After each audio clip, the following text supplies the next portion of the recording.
Okay, at 6 o'clock. Pledge allegiance to the flag of the United States of America and to the republic for which it stands, one nation, under God, indivisible, with liberty and justice for all.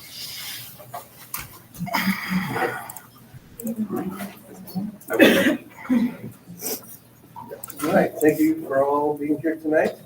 We have plenty of guests in the audience.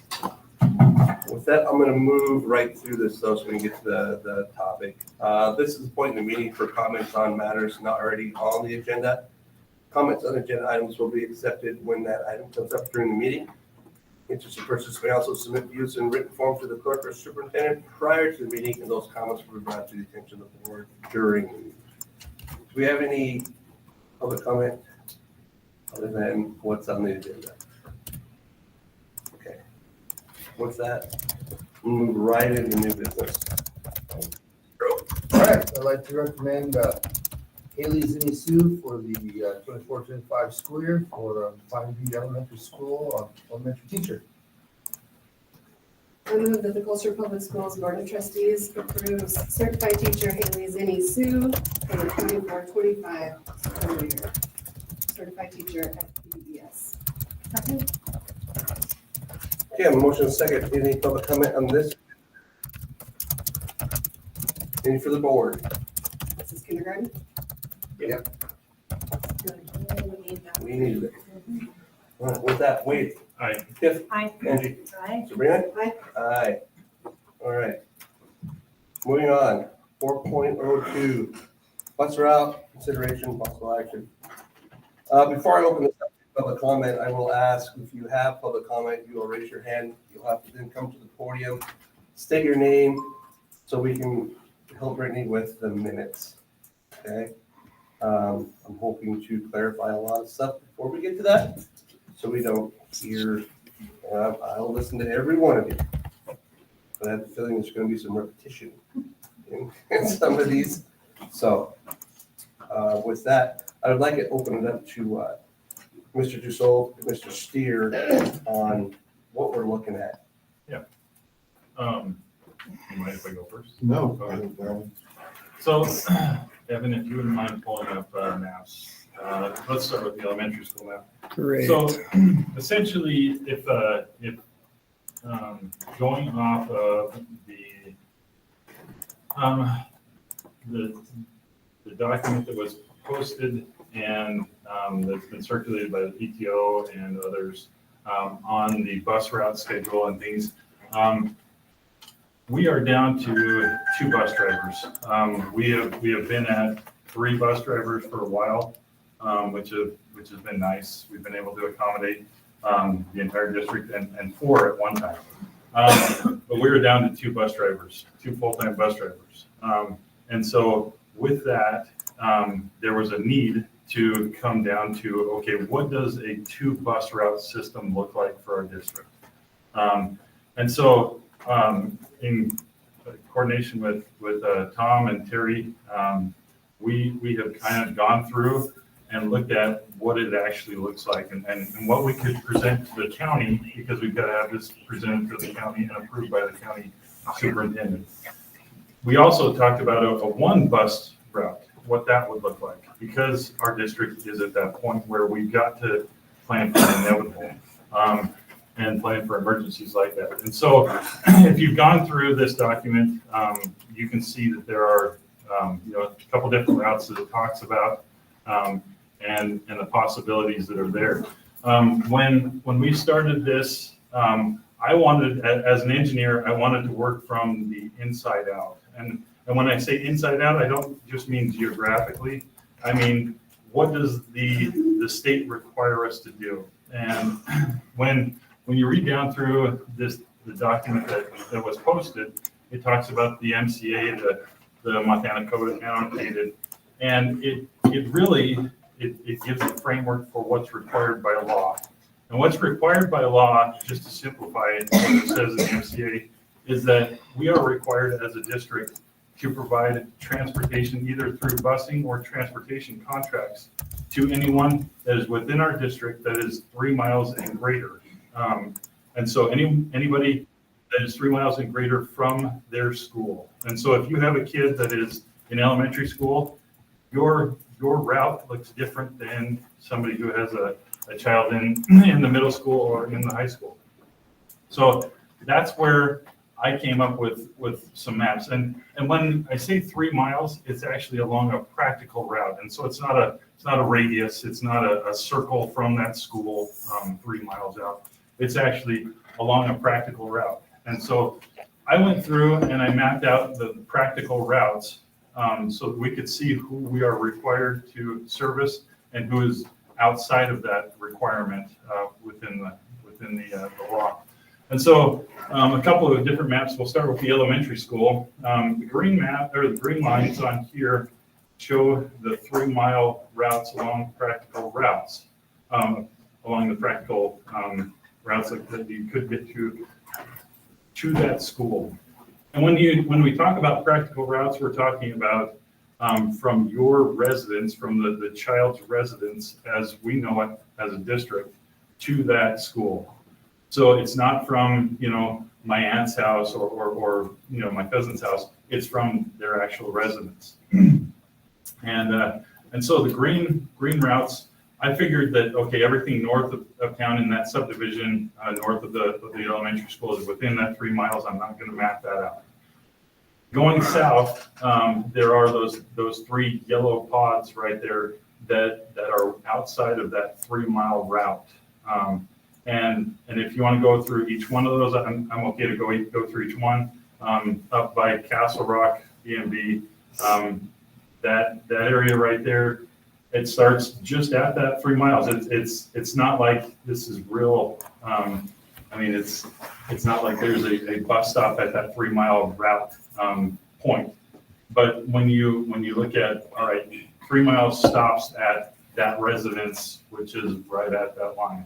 And so everyone outside of that, going down Castle Rock, would need to be serviced. And everyone on Lakeview Court would need to be serviced either through busing or through a transportation contract. Going down to the next pod, this is behind the bank, and essentially it's almost the entire subdivision there, going from Hollister to Browning all the way out. And then going to the southern pod, and again, this is for elementary school. It's not for high school, it's not for middle school. You've got everything from CPRD right up there on the north end, coming all the way down on the south side of Willow, and that whole area down south there, close to the mine. So that's for the elementary school. And if you guys have specific questions on any of these maps, we can address those during your public comment. But let's go to the middle school. The middle school was a little bit different. It kind of surprised me. The middle school everybody's residence within Colstrip is within 3 miles on a practical route to the middle school. And so I mapped this all the way out to the north because everything to the south was within 3 miles, and it didn't really matter on that side which route I took. But to the north, I went all the way up to the furthest, which that northern little leg, that dog leg, is the furthest residence. And it is like 2.99 miles from the middle school. So that's within the 3 miles. And so that's where I started with the middle school. If we go to the high school, We're almost there.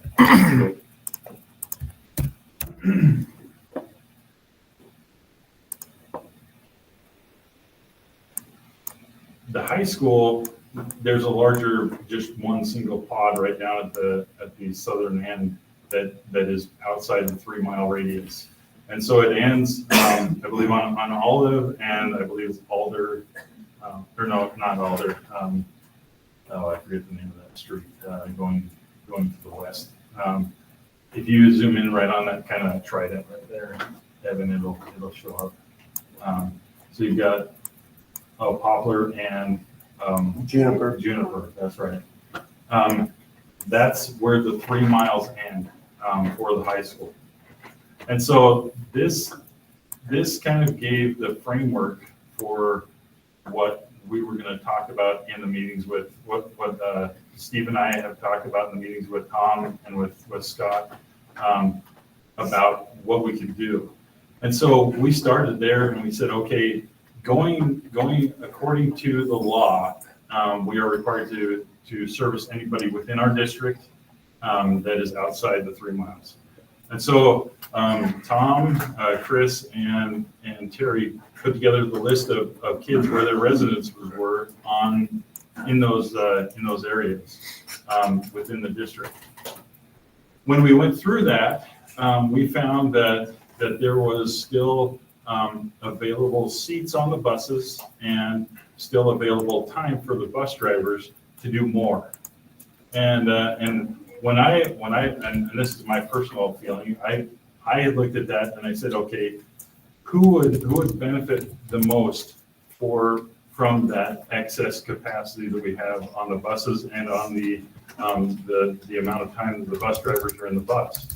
And for me personally, and I don't know how the rest of the board feels about this, but I felt that those who are still outside the district, who are the 30-mile away, those would be more equitable to service them and bring them into on this two bus route system.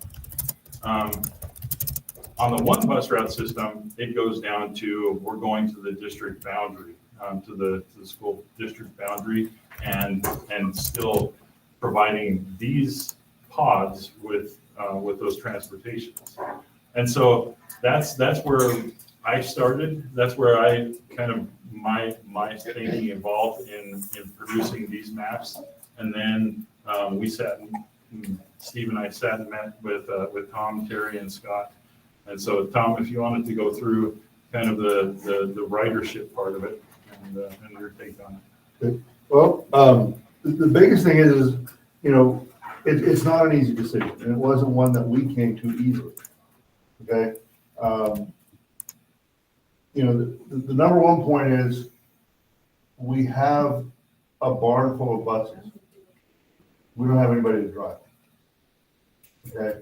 And I got a lot of we people. can't make those people. We need people to step up and apply. Okay. As far as the ridership aspect of it is concerned, again, we looked at, being able to serve the people in town that are first and foremost, our customers. And also have to look at the fact of, okay, what about the kids that do live 30 miles out? All right. And really, it comes down to a question of, who is going to most benefit from this, right? We do, as far as the funding is concerned, the way that we receive money for funding is very straightforward, and it is written in the Montana statutes. We get money based on the size of the bus and the miles that bus drives every day. Okay, we don't get money. We don't get JOM money. We don't get any kind of state grants or anything for picking kids up at before school or after school programs. We get money for the size of the bus and how many miles that bus goes. Okay, so that's a consideration that is there. All right. Now, could we do 100 miles driving laps around town? Yes. Okay. But I want you to put yourself in the place of that family that is putting a kid on a bus stop 30 miles from the school when it's 15 below zero. Okay. Or further. Or further. Yeah. And we have one route that goes 120 miles one way every day. Okay. So which, and again, we don't want to say no to anybody. Okay. We don't want to not serve anybody, but it comes to a point of who do we most need to pick up? And that really was a driving decision. Okay? And along with that, I want to make sure everybody's clear on this. We are not trying to implement a 2-route or 1-route system. These are temporary. If we have to go to 2 bus drivers, this is what we're going to do. If we have to go to 1 bus driver, this is what we have to do.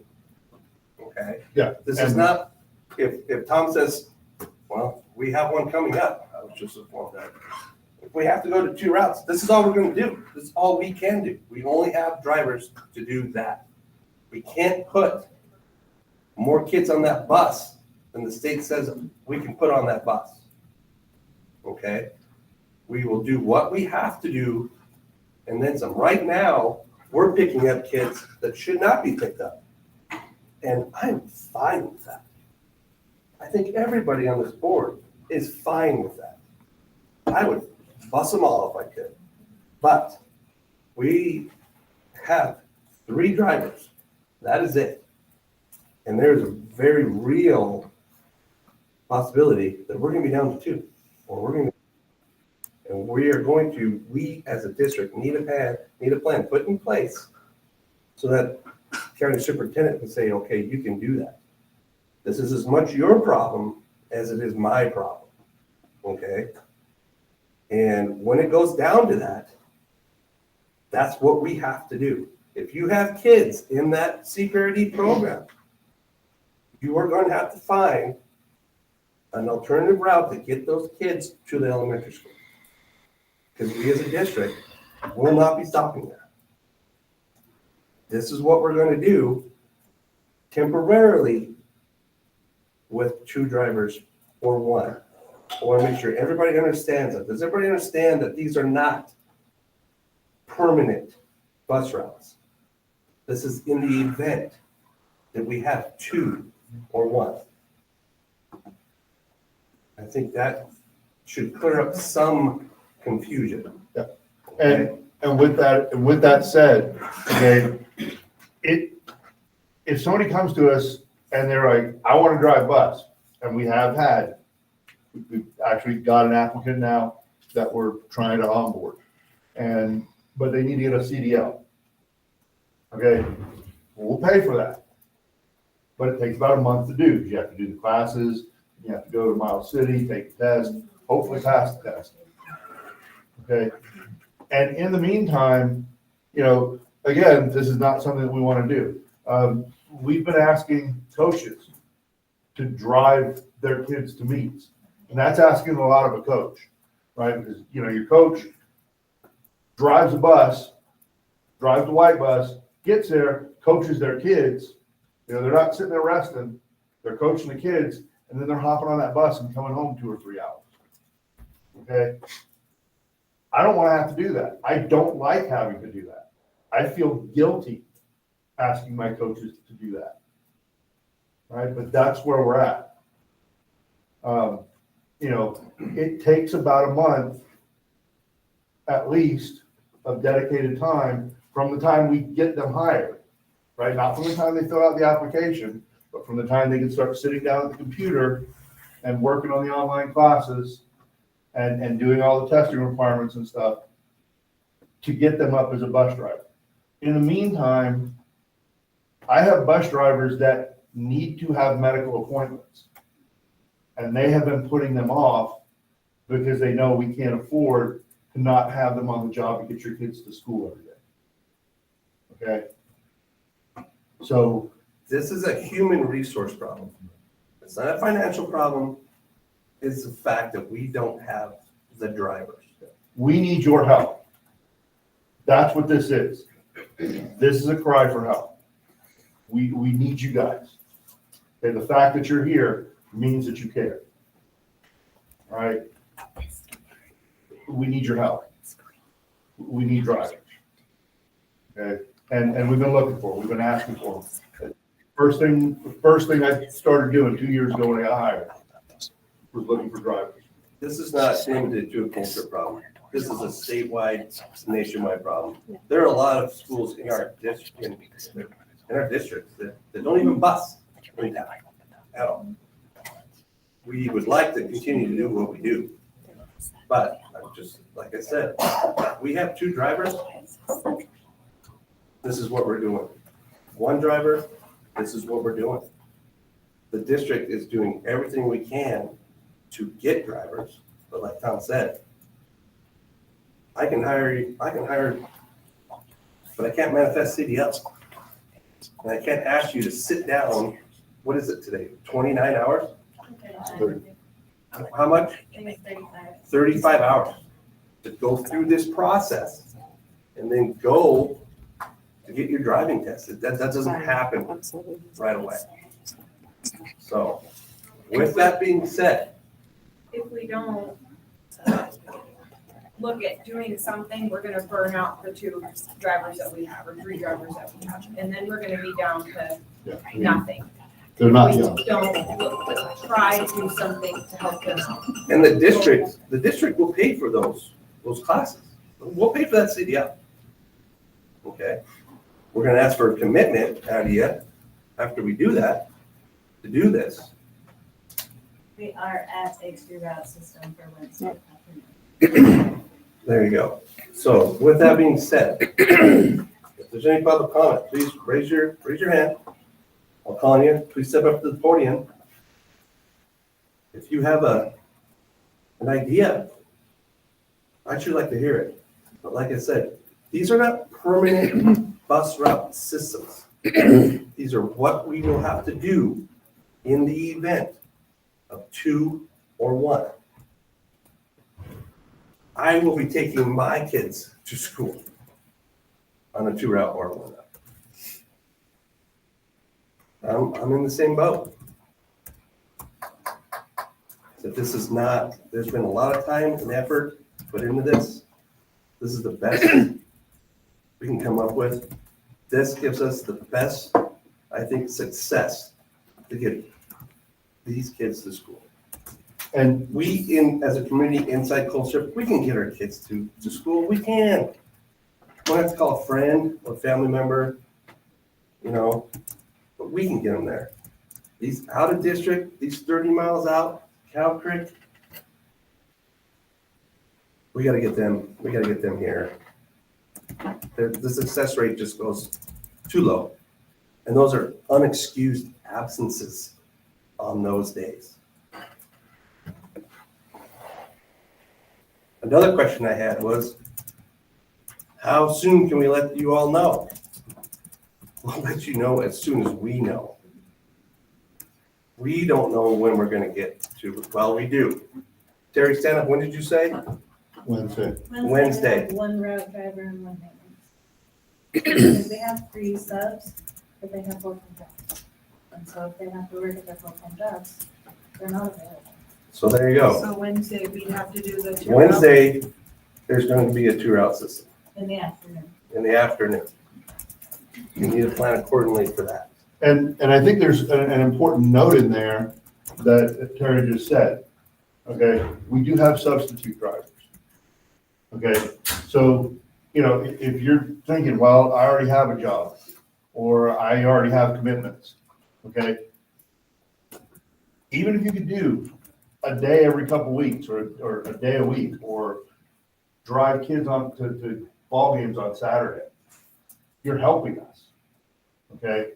It doesn't need to be a full-time commitment. I mean, it would be nice to have full-time drivers, but I understand, we all understand in a community like this, okay? Every little bit takes another piece off the table. And if we all pull together, it makes it doable. But if we just wait, for a miracle to pop out of the sky, we'll be waiting a while. Well, that's where we're at. We've been talking about this as long as I've been on the board, and I know everybody else, Alicia, Robin, we all know this has been a problem coming. It's here. The problem's here. I truly believe I see the light at the end of the tunnel, but it's not gonna happen tomorrow. It's gonna take time.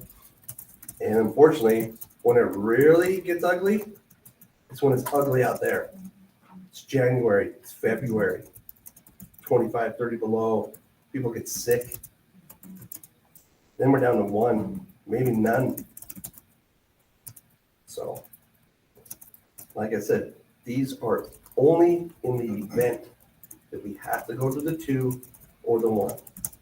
Other than that, we'll stick with status quo, what we're doing now, and hopefully get some more on board, get those people qualified, get their CDLs, and it eases up on us. But I don't see, for the future, this problem's not going away. I'm worried we're gonna have this discussion every year. And that's why I put this out there as possible action, because we have to get it to the county soup. They have to approve those bus routes in the event that we can only run 2 or 1. And we will not as a district put more kids on that bus and the state can say, God forbid something happened, then we're on the hook and we're in trouble, and I won't do that. I mean, all it takes is getting pulled over. That's right. And, you know, that now we're down another bus driver because they're pulling their license. So, Go ahead, Liz, come on up. I'll be the first one to go. My name is Liz Jensen. I'm here as a parent, here as the executive director of CPRD for the after-school program and breakfast club. I just want to say, first of all, I totally understand the out of kids, the kids that are farther away from the schools getting transportation. I agree. I think most people in this room would agree. I guess I do have a question. You guys do have two maintenance people that have CDLs and are able to drive bus. Why are they not being required to drive bus every day? they are driving bus. So why does that take us down to a 2-route system if you have 2 of those people? Okay, so One of them has a full-time job. Okay. Okay, so right now we're running a 3-route system, correct? yes, Okay, so you have one that works part-time for the school, one works full-time for the school. Currently, they're alternating, right? To do the 3rd route, the maintenance person and the other person. yes. Why is that not going to be continued until we get some of these other people that have applied, get them in? Why can that not continue? I get there's days you have 6 people or 6 bus drivers, you know, everybody's got to jump in, you might cut around. I understand that. But I'm saying you currently have 2 people on your staff, one has another job, that have CDLs. Why are they not being required to drive? They are They being have other required. jobs as well. Yes. Their job requirement isn't to drive the bus. But I get that. CPRD, we're going to lose our busing for our programs. So that means we have to bus the kids. Okay, we'll do it. But my thing is I have to hire extra people and I have to pull people from other departments, just like what you guys are having to do. I get that. But that's what we do in order to have the kids have a safe place to go after Okay. school and before school. But there's one of the keys right there is the kids have to have a safe place to go. Mhm. So if the boilers aren't working, if we have busted pipes, if we have electrical Yeah, issues, I understand that. okay, then we need our maintenance But guys. that's not Not on a only day-to-day fixing, basis. not only, yeah, it kind of is. Okay, how long is the because we- in-town route? The other reason why CPRD is left out of there is because there's a lot of kids getting on that bus that should not be bused. But that is up to the school to oversee that. That's No, a I'm not gonna put a bus driver out there and say, I'm not with saying the a bus list driver. saying, you can get on, you can't. I'm You not can saying a get bus on, driver. You can't. You guys have somebody at the This- elementary school that gets, This is a plan and a procedure to put in place in the event that we have 2 or 1. Okay? yes, If we can fill the 3rd, we will fill the 3rd, which you have been doing. which we have been doing. Right. What we're asking is, if we can't, it is up to you to get those kids to that elementary school. Okay? Okay. We will do everything we can. And I know you and your board are more than capable of doing everything you can Mhm. in those events to get those kids there. And we have offered. We And we will did this give a you the couple years bus, ago. yes. We did this a couple years ago, but we also had the school step in, and this is something I asked, on the days, what about on the days that I can only bring up 2 vans? That's all I got drivers for, that's all I can do. Can you guys add a 3rd driver? I can't tell you how many times Robin drove. I can't tell you how many times Hickok drove. We had Chris McManus drove. Brittany Allen drove for us. We had the school jumping in to help. I was told the school is not willing to help do that anymore. No, we're willing to help, but what I'm saying That's not what I was is if told. we have just 2 or 1, We don't have the resources. You have the little buses, you have the Suburbans, and we've even We dropped don't off have our the vans. Human resources. Administration, There's a but difference. administration But we can put it drive. out, the paras were able to help, the administration helped. I mean, I'm That's not- willing to come down and get a van. That's what I'm saying, we would drop off a van in the morning, you guys would jump in and help us. So I'm just saying, I'm not saying this hasn't been looked at, talked, I mean, I'm not saying you guys have not put in your work. We're still picking them up right now. Yes, currently. I'm just saying if it goes to this, because I need to build a plan for this too, because I'm gonna have to hire more people. I'm gonna have to pull people from departments. Like I said, right now, we have open enrollment to 70 to 80 kids. As of right now, I'm gonna have to drop or end my enrollment in 3 kids because we only have enough buses to pick up 56 kids. Or enough vans, excuse me, with a driver. I don't have enough drivers right now. Like I said, I'm gonna have to pull from departments. I understand that's what you guys have had to do too. I'm not playing down the thought and the headache and all of that that's gone into this. But I do feel like, you know, I asked Tom, what about the little white buses? He said they're used for athletics. They're not used for athletics every day. Yes, I agree, they're used. So when they're not being used, why can't those buses go out and bus some of the in-town kids like Bob Lewandowski and Andrew Torgerson did a couple years ago? They used to drive the routes in town. Again, I will gladly provide you with those buses, but if I I'm not have 2 saying, drivers, I'm not saying us. I'm saying we. You don't have need 2 drivers for Or those. 1. You have staff that can drive those buses. If they're You busy do with too. something else, I'm saying for the I'm not in-town pulling it. kids. I'm saying for the Bob Lewandowski and Andrew Torgerson, at times, they would go do the above the bank routes in the mornings. I think that's okay for like an emergency situation Mhm. every now and then, Yes? but It's right not now. And that still happens every now Yeah, and then. I it's mean, I've not driven those routes. sustainable and we can't expect Chris and Brittany and Robin to drive a bus every day No. because they have other jobs that they have to do. So every now and then, yes, every now and then, emergency situation, they will do that. That's what I'm saying. So when you have to drop down to the 2-route system, If the 2 route is going to take a long time, if we're trying to onboard drivers and it takes a month to get a CDL, we can't expect them to do that for a month. So sometimes we're gonna have to drop down to that 2-route system. And yes, we will try to help out, but what if that one of those 2 bus drivers gets sick yeah, or has to go to an appointment? yes, Then we I have understand 1 that. route. Right. Then we're all Can gonna I, have to. can do I just one add route. something to what she's saying? Not until she's done. Not until Brittany she's has done, to yeah. do- Brittany Okay, has to I'll do hurry. I just this. have one more question. So when you did the route, okay, you did it going up over Pine View Drive, correct? I did it. For the elementary kids? Any way that I possibly could. Okay, because Pine View Drive is closer, like, to the downtown, and like I said, I'm kind of going back on what I said, but I'm just trying to clarify, because if we do have to go to the 2-route system.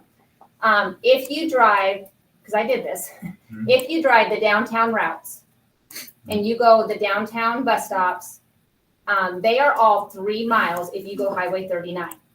If you go Pine View to the elementary school, if you go Pine View Drive, they are like 2.9, 2.8.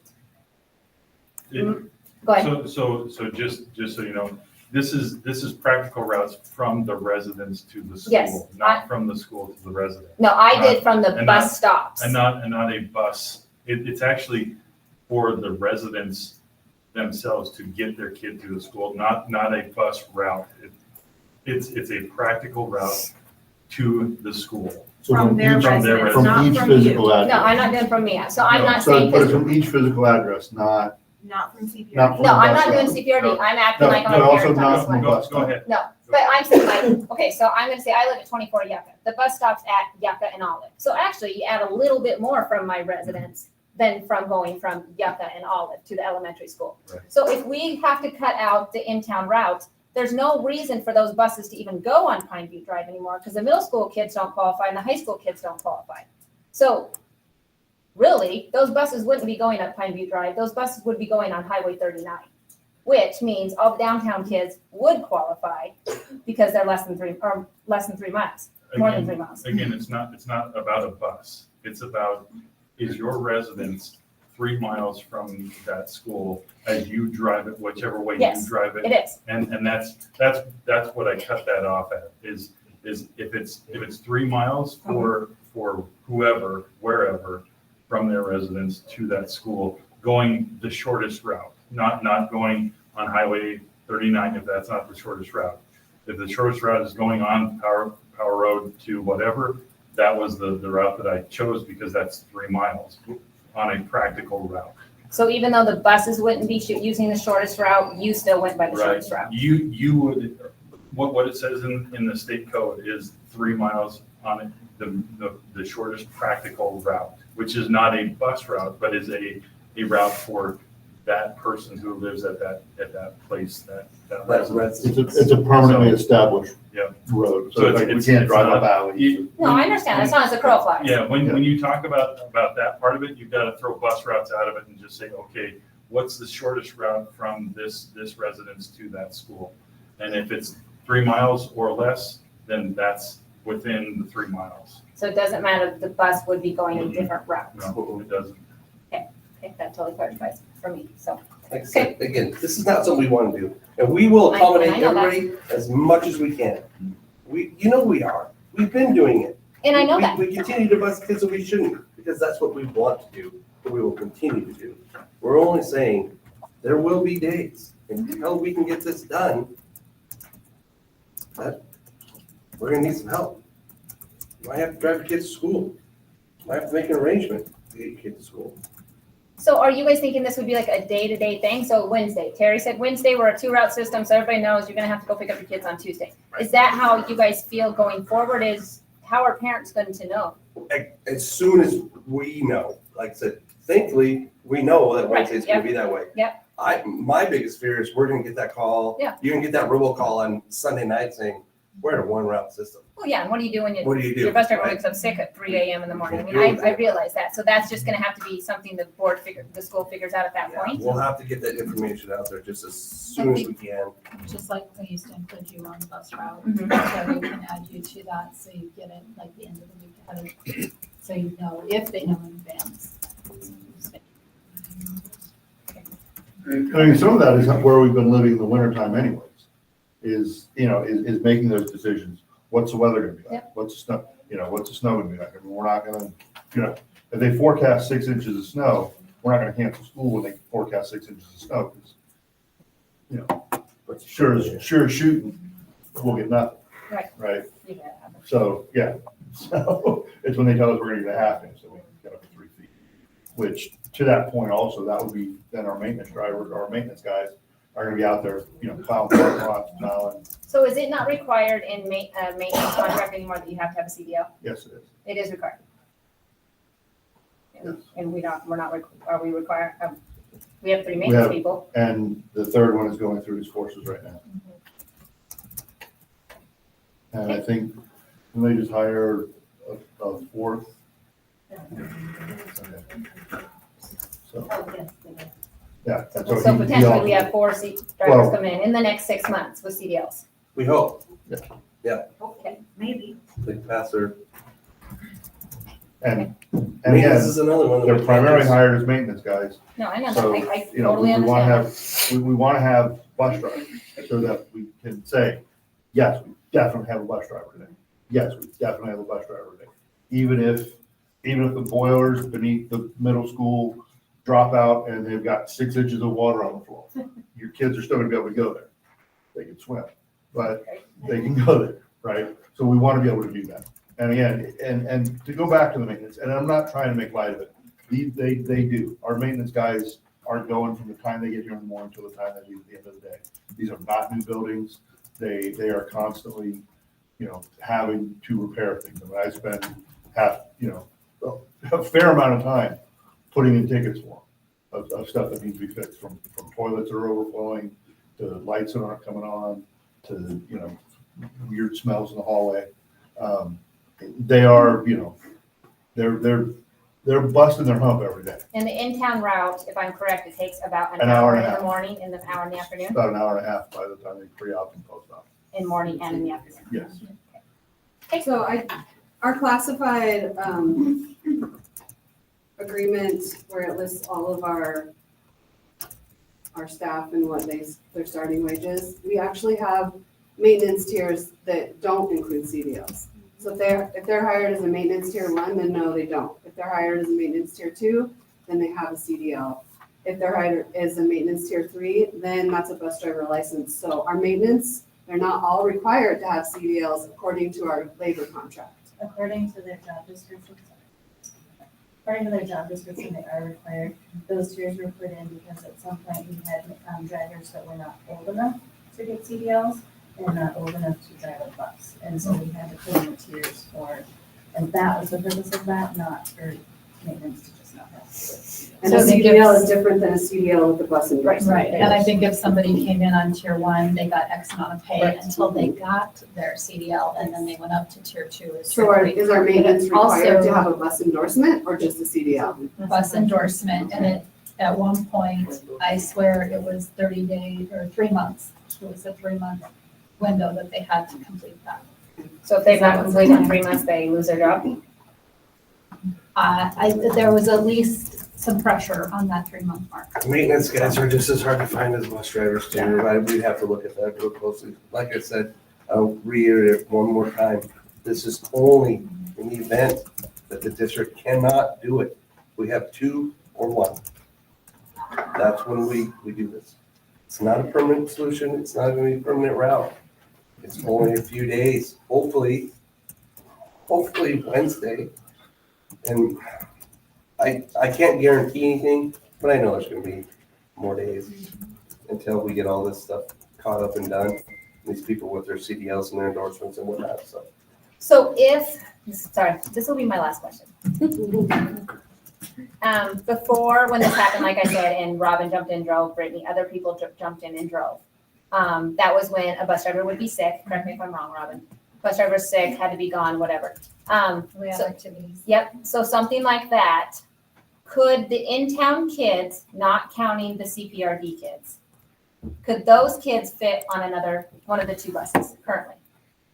Buses over 14 kids. No, I'm talking about Tony and Anthony's buses. No. The other in-town kids could not fit on that? They only have 2 buses. They're both at capacity. The 2 routes they are at. Without the in-town kids? Okay. Okay. I'm good to go. Thank you. Chrissy, I can see your gears. Can I add to Come on. that? State your name. Chrissy McDougal. I'm just curious if this is just a temporary thing and it's a district and statewide issue with drivers, why don't we focus more on the little white buses and having drivers that don't have CDLs? That's a good question, but I can't force somebody to step outside their job requirements and drive that little white bus. So No hire more for than that. I can You will have expect you easier to come up time- to the school and drive that little white. I'll drive one. So here's the other part of that, is, again, remember what I said about reimbursement? Okay, our transportation budget comes from reimbursement. We don't get reimbursed for using those white buses. And I've actually talked with Gary Perry about this, and we need to get the state legislature, because we're not the only district that is in that boat. So in The the district, paperwork, like- when it stated that money's not an issue, you keep bringing up the money. So obviously it's about the money. Well, no, it's not just about the money, but if you're going to ask us to buy, 4 more white buses, How many Suburbans does the district have? we have 4. Do they get used all the time? Yeah, actually they do, And how many little white buses are there? 2. And you're telling me we can't And they get get used people all in the time there as in the well. Suburbans and the little buses on the days that we are dropped down to 2 buses? You wanna come up and drive one of them? I'll drive one of them in a heartbeat. See, there you go. But that, you guys haven't been advertising for that. You advertise for CDL drivers. We still need CDL drivers with passenger endorsements, That's no matter true. what. But I'm saying, We need I'm that. asking why this can't be an alternative backup for We- those 2 We days. do it all the time.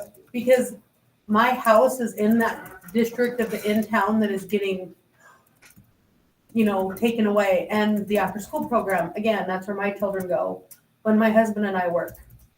Our backup driver is Papa, who just applied to be your CDL driver. So I shot myself in the foot doing that. So I'm Just the trying to, afternoon though, right? what? Just the afternoon driver. I guess. Yeah. Can I that's ask what something, Chrissy, real quick? So if he was a driver, then those routes wouldn't go away. You see what I'm saying? If Right. he- That's so what if he I'm had a bus saying. driver, But again, he has to pass it. I get all of that. I know Yeah. it's time consuming. right. But until we do get CDL drivers, why don't we try to hire for the little buses or the Suburbans or? Can I ask a Yes. The little white buses, we've driven them, they're not the most safest for our students. They don't have lights. You have to pull over to the side of the road because you can't stop in the middle of the road because it's not considered a bus.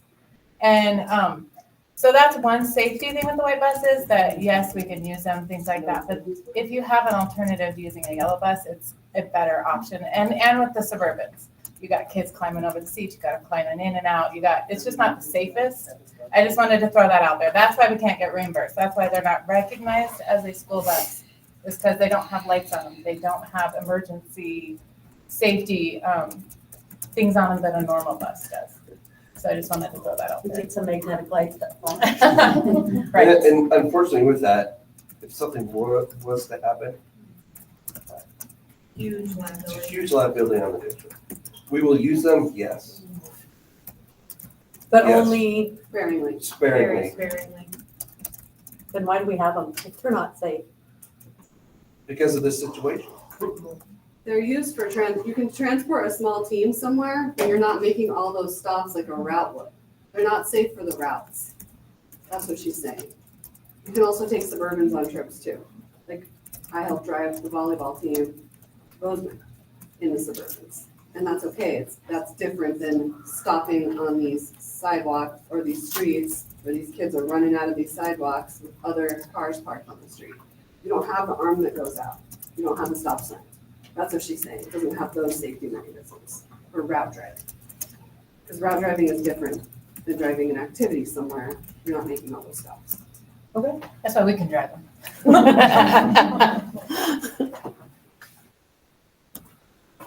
Okay, In the back,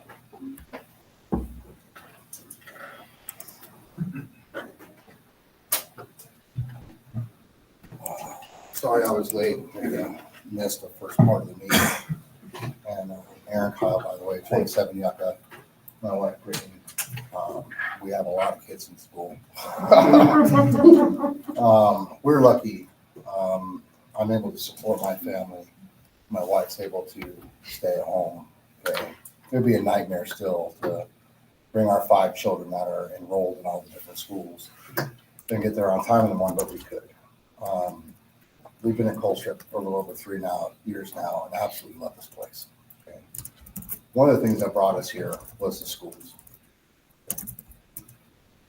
I did a lot of volunteer work back home. I sat on college boards. I did that kind of stuff.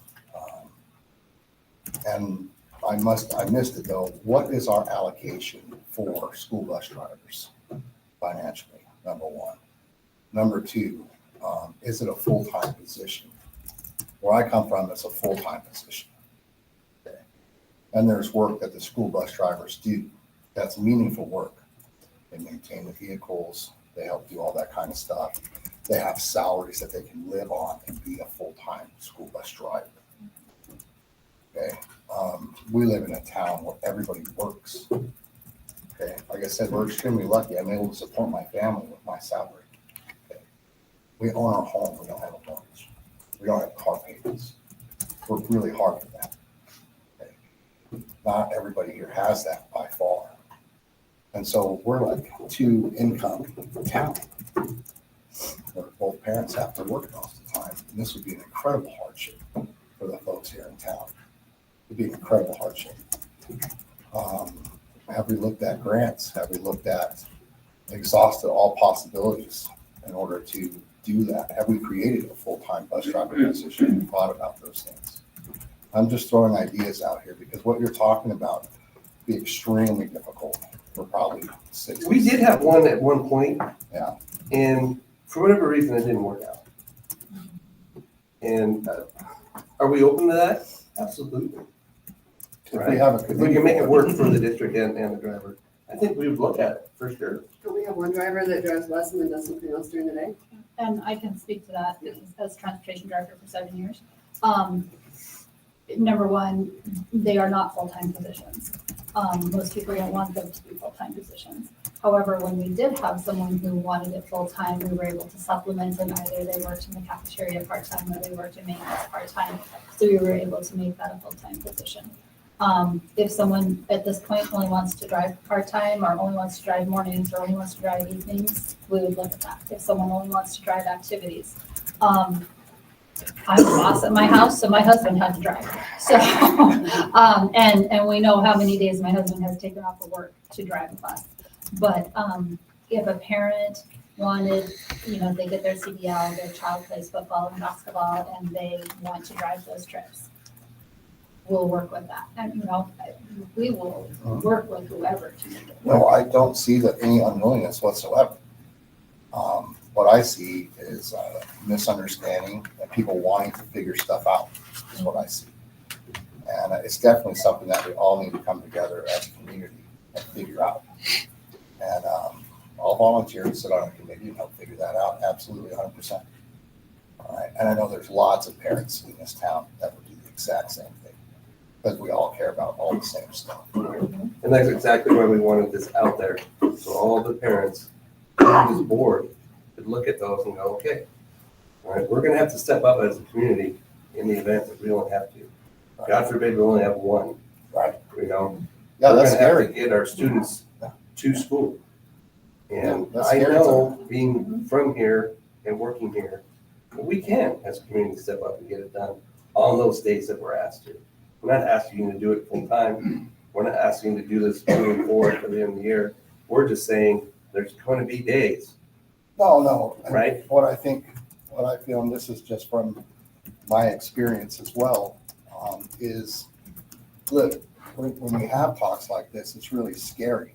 And especially when we have talks that end up having something done in writing. Because it's really, it happens really quick that writing becomes policy, right? And we don't want to have a policy like that where we only have one bus route, right? And so we're scared because we don't want that kind of stuff to happen. But that bus route's got to be improved by the county. That's the only reason we Yeah, have to. So it's not a matter of it becoming policy, it's a matter of this is what we have to do because it's the law. No, And I so get if that. we have to go to a one route, we have to have that on file because they have to know, okay, this is where they're going. And it's because we So- don't have enough licensed people to do it, right? So that's where I'm saying is what are we doing to make that more attractive? Because there's lots of people here that are willing to work. But we've increased the pay. I could speak to that as well. So along with being the transportation secretary, I'm also the classified president. So taking away jobs is not in our best interest, nor would I allow it. It's something we've been fighting for years. We've increased bus driver wages 3 times, well, the last 3 contracts we've done it. We just did it again before school started, even though we don't have a contract done until the end of the year, to try to get more activity drivers. And so this is not, we're not trying to go to 2 routes. We're not trying to go to 1 route. No, I understand you're trying I'm not not trying to. to eliminate You're trying my not to. classified, members' positions at all. If anything, I don't want that to happen, and neither does anybody else. And so, no, that's not something I would allow us to just start turning away bus drivers because we don't need to do that. Right, I wasn't saying that would work. I was saying that we need to have, I don't know, that we need to really focus and not think we've exhausted all the possibilities. Oh, we won't trust that, that will not. Cool. And then, like I said, maybe it's time, and it doesn't have to be all the time, but maybe it's time that we, just to get through this patch, right? Because everything's cyclical, yeah? Just to get through this patch, we figure out a full-time driver position. Like I said, we're open I think to, if someone applied and wanted that, we would certainly entertain it, right? We already have one that's more than full time. Yeah.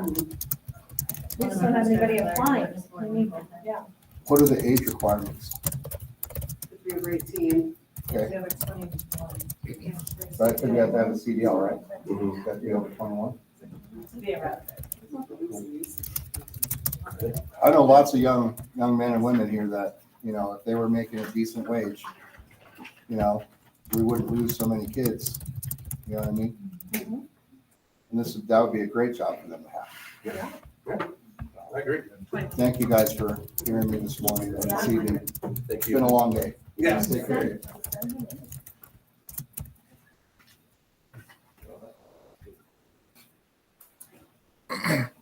Mark and Clark. So I kind of come from a different perspective. I live on Rosebud Creek, and you guys have like this minimum route on the gravel road.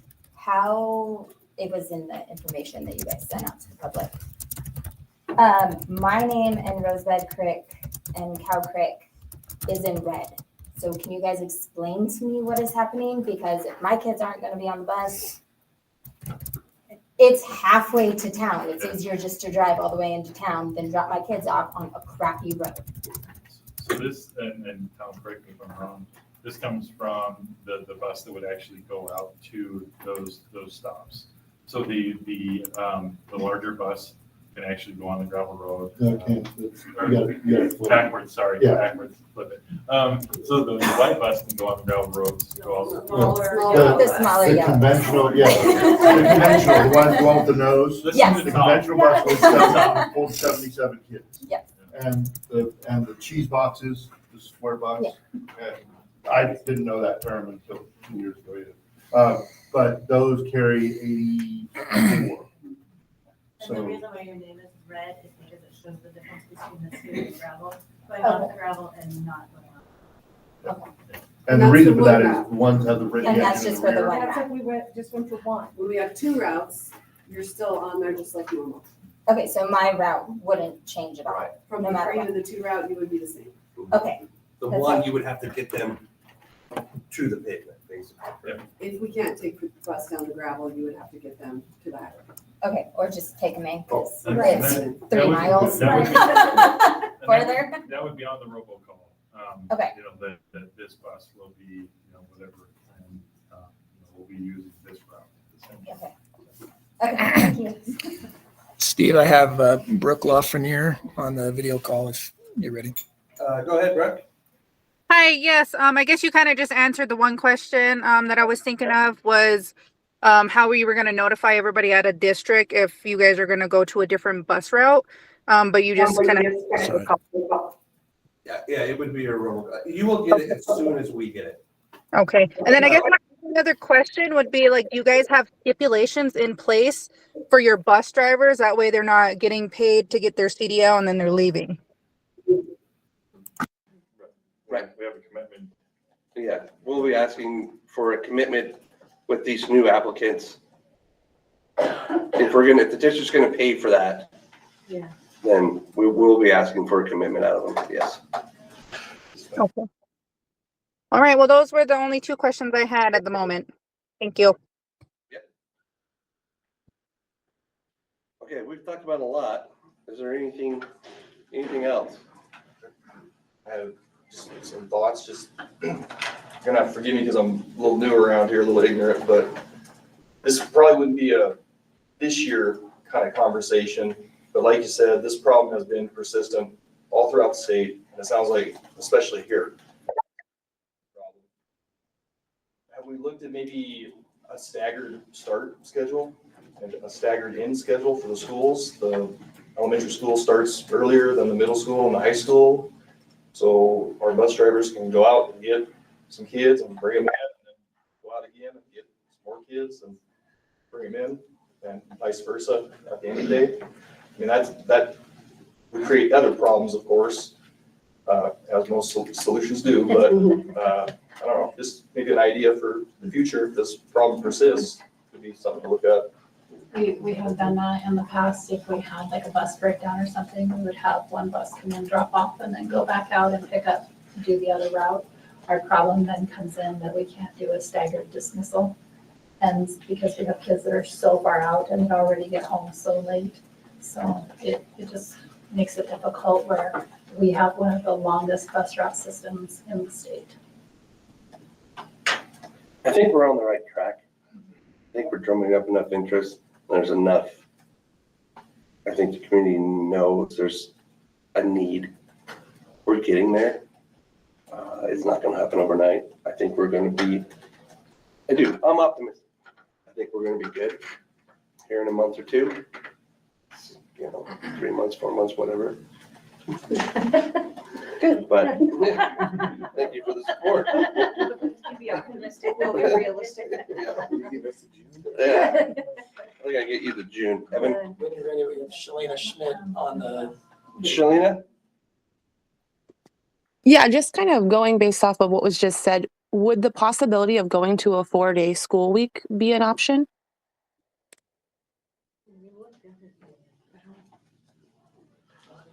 I don't know how that. If you still don't have the drivers, you still don't have the drivers. I don't know how a 4-day school week gives me or the district 3 or 4 drivers as opposed to what we're dealing with now. I don't think the school schedule necessarily dictates route drivers. So. Yeah.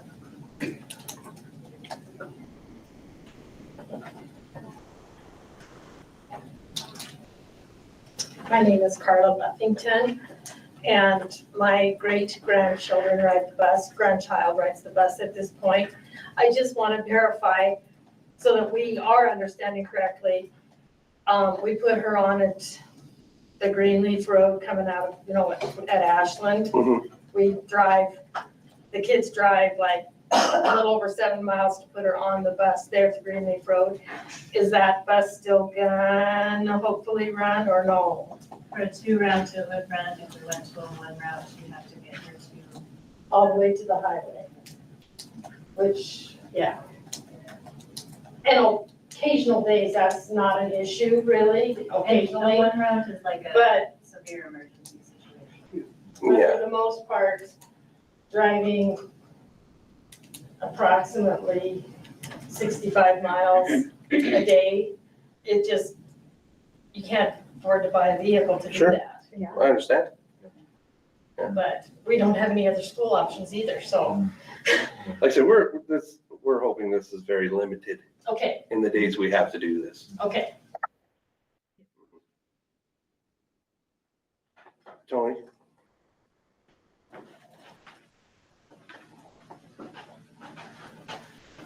Tony Goyette. So is posting a job as possibly a bus driver / maintenance, whatever, as a full-time position, something you guys are gonna do?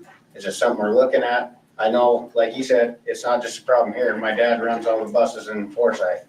Obviously, they struggle with that, but all their maintenance people do drive buses too. That's how they get those. That is part of their job. They're full-time. Yes, they do maintenance, but yes, they also drive buses. For him, he's ahead of it. He gets obviously a lot of overtime for that.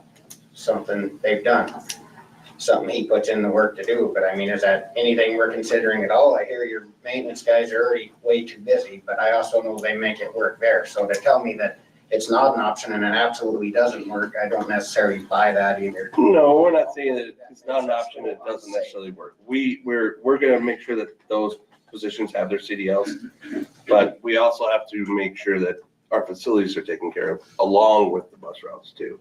Like I said, these are isolated cases that we're hoping to not have to do. So is there an option of posting a full-time position that would require route driving, and then in the off time they can do maintenance on vehicles, maintenance on the buildings, wherever they're needed? Kind of a, a full-time position again, like they said, maybe it would draw in some interest there where you could add another bus route, but also help with the possibilities of maintenance when you guys have that. The problem we've been having is we haven't had, when it has been posted, we've had no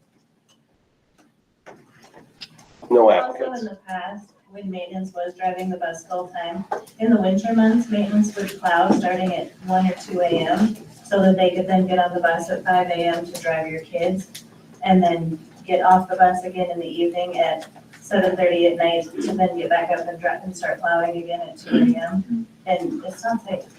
Well, and I understand that, but if you added another position, that position was a full-time bus driver, and then just adding in on the maintenance side of it where needed, not necessarily, the first goal.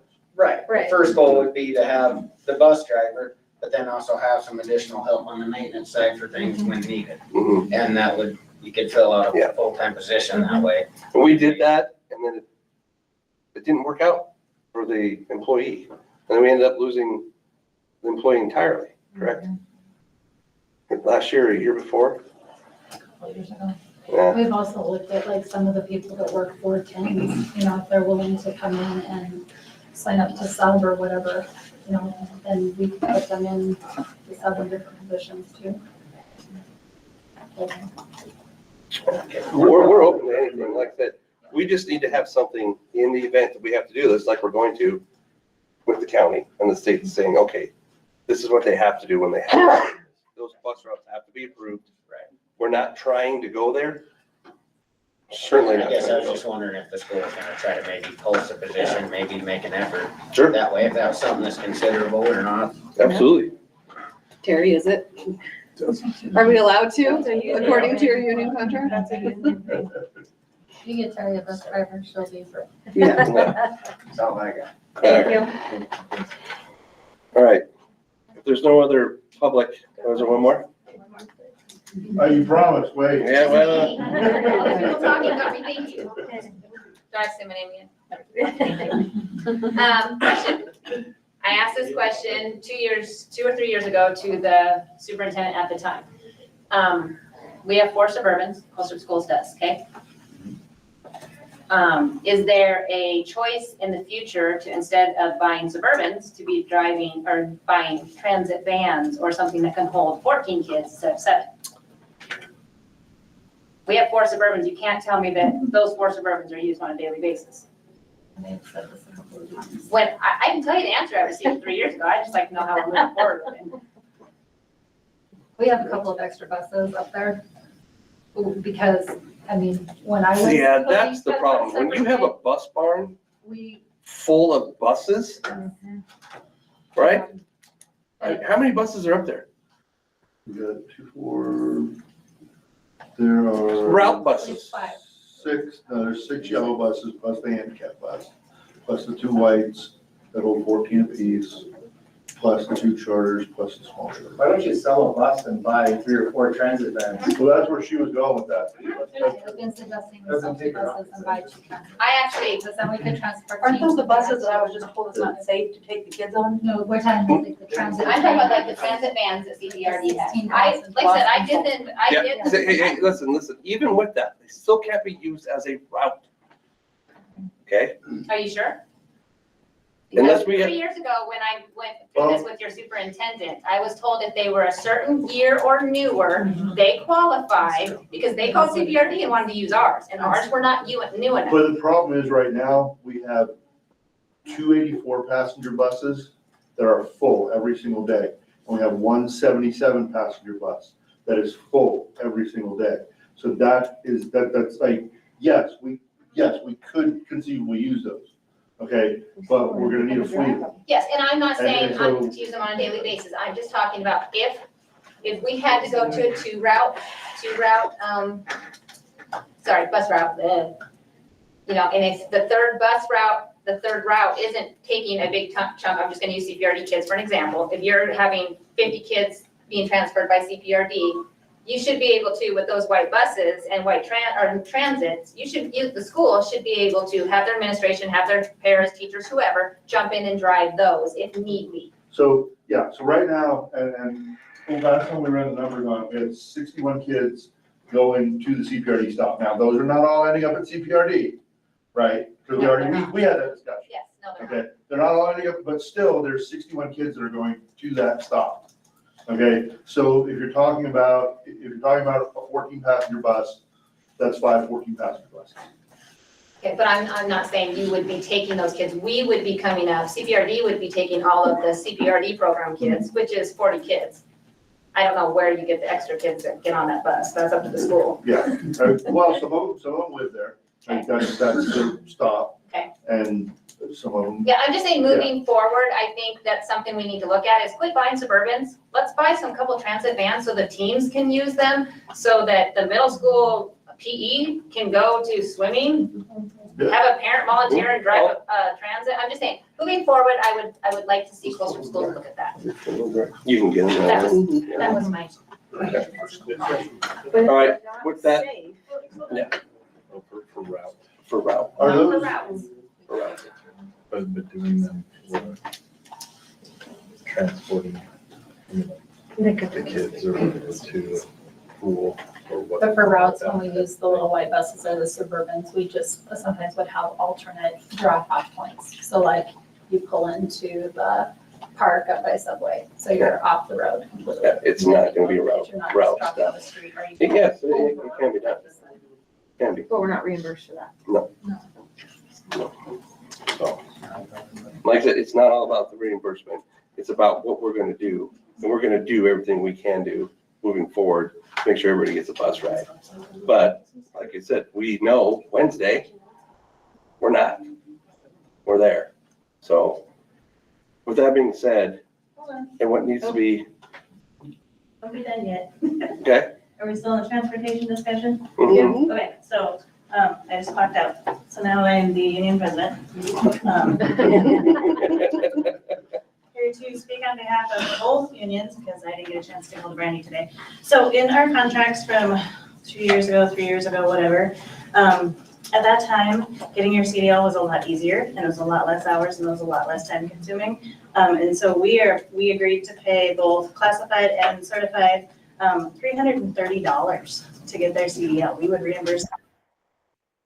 And at a 35-hour class, plus all your driving, plus all your whatever, you're like at $8 an hour.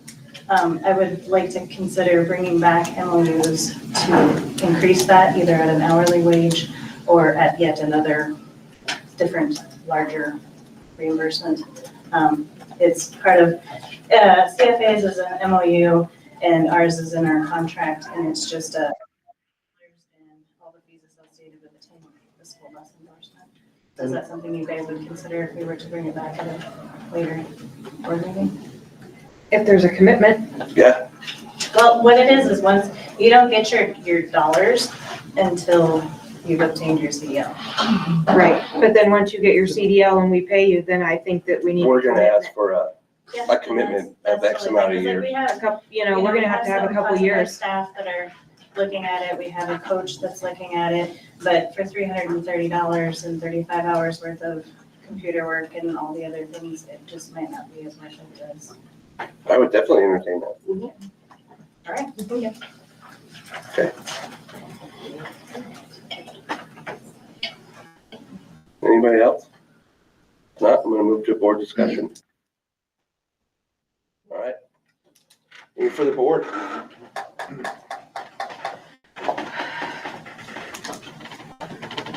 I think we have to get these approved into the county so that we can use them if we need to. And that was kind of the whole point of creating them. And Wade, thank you for all that time you put into doing that. And Tom and Terry. I know it was a lot of work. I appreciate you guys. Absolutely. I know how much time you guys put in this. I know the restless nights it's caused Mr. Dussault. He hasn't been the most peachy guy whenever we talk to him about this.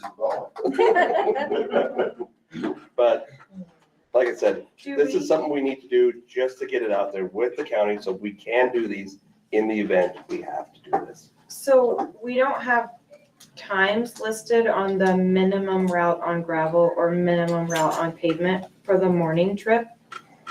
The board, I was waiting for the board to make a decision of whether we needed to leave the pavement or not, because somebody has to actually drive it, so I have to have a driver, take a bus to go see what the times are.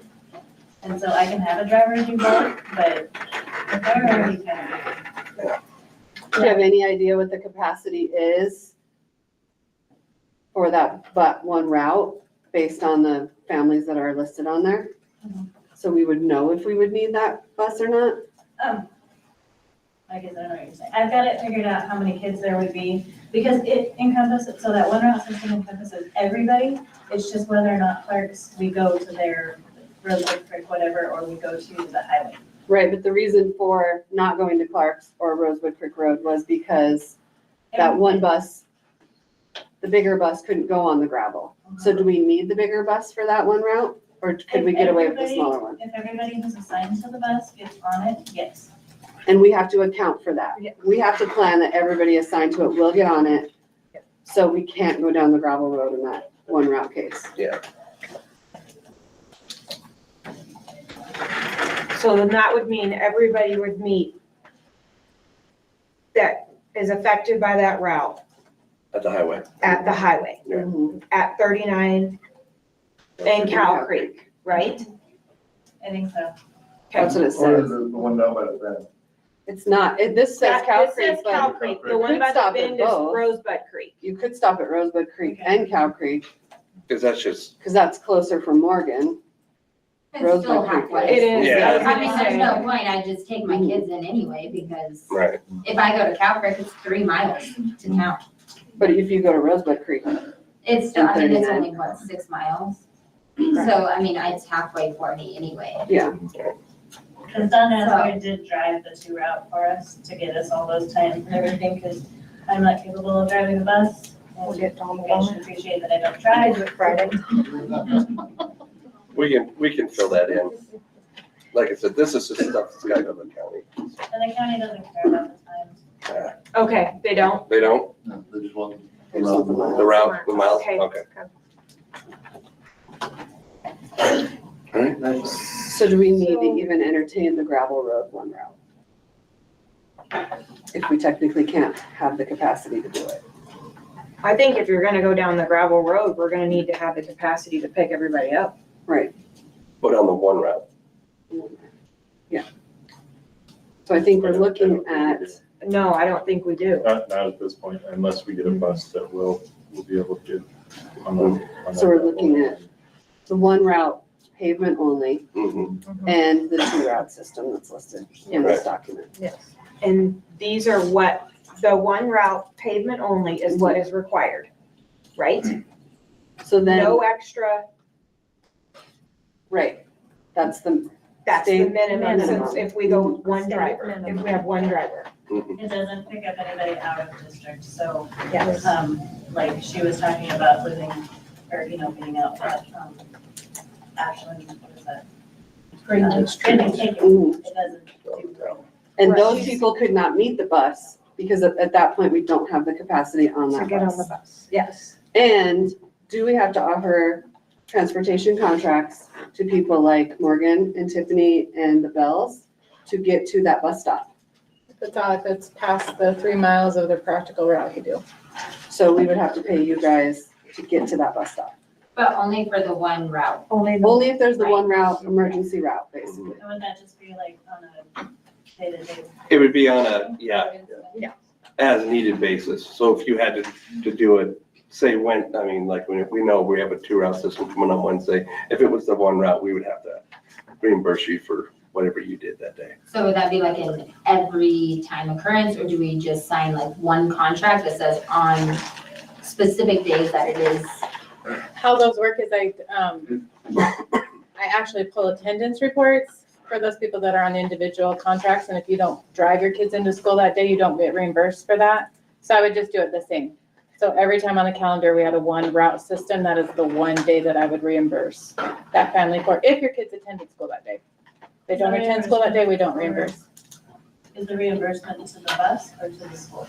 It's to your stop. To the stop. Because we provide that stop. So the people that are on it right now, there is no stop before they get to the high school. People that are on individual, so you get it to the bus stop. If we brought a bus and we stopped it at Rosebud Creek and There. the highway, would they be reimbursed to Rosebud Creek or all the way to their school? Just from home to the stop. I can't see you. Leslie, sorry. I have a question. My name is Leslie Meese. I'm from Colstrip here.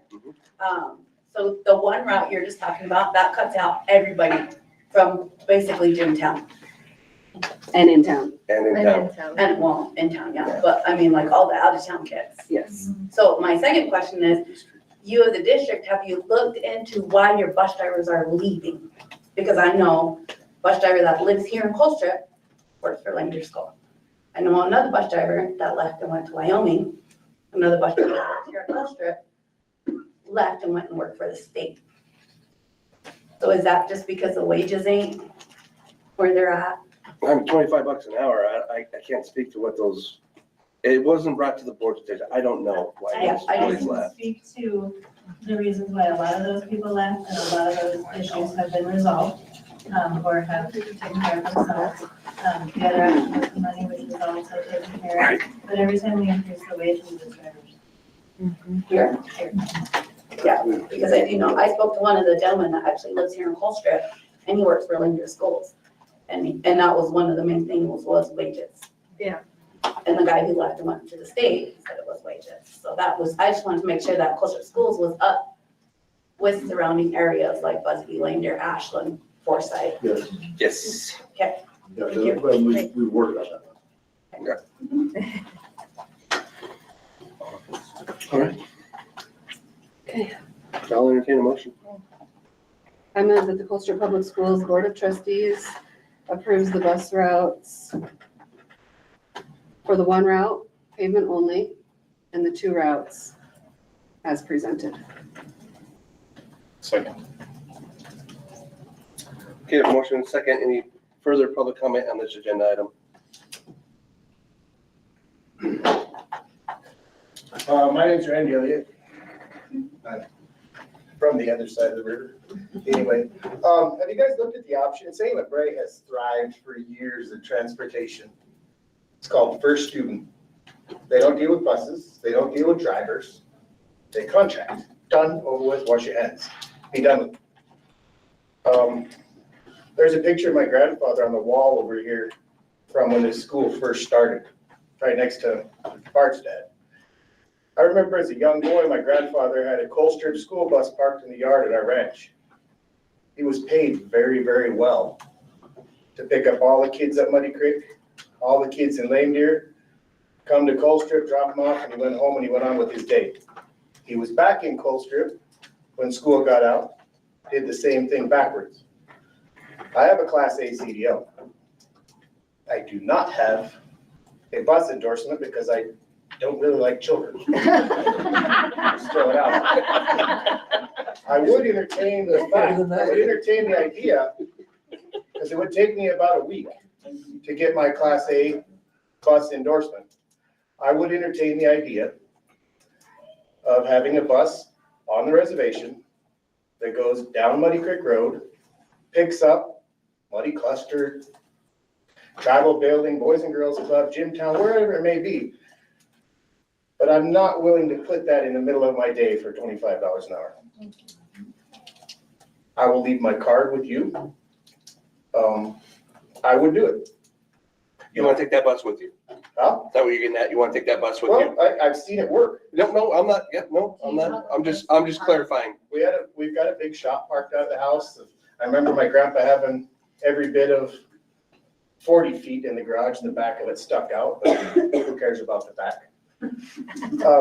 But I would entertain that idea, because we have a lot of kids on that reservation that your decisions right here, not your decisions, I shouldn't even be a butthole like that.